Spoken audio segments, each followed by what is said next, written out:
A group called the Physicians Coalition for Injectable Safety wants consumers to know that two methods of a cosmetic injection, mesotherapy and carboxytherapy, can be hazardous and should be considered with caution. These two methods aren't widely known, and as cosmetic procedures, they haven't yet met the approval of the Food and Drug Administration. Now, mesotherapy, which is another term for injection lipolysis, involves mixing vitamins, drugs, and enzymes into a compound that is later injected into the body as a way of dissolving fat cells or rejuvenating aging skin. Now, the practice itself isn't new. It has been used since 1952 and is available in many countries. But Mark Jewell, the leader of the Physicians Coalition, recently said that mesotherapy as a cosmetic method is something that has yet to be tested and studied enough to meet respectable American medical standards of safety.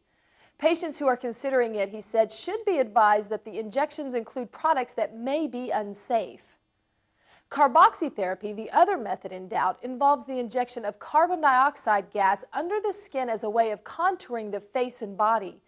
Its proponents claim that the injection of gas will increase and improve the body's blood circulation, which in turn can reverse cellulite and some signs of aging.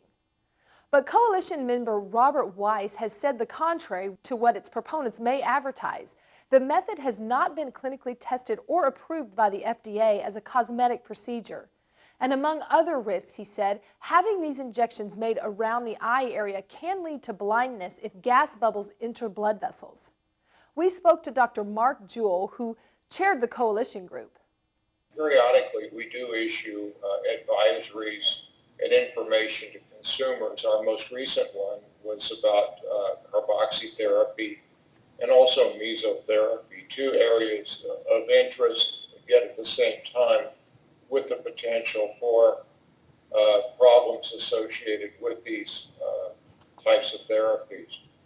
With regards to carboxytherapy, this is something that has been talked about primarily on the web and in chat rooms, things of this nature in terms of injection of carbon dioxide gas into the subcutaneous tissue to affect cellulite.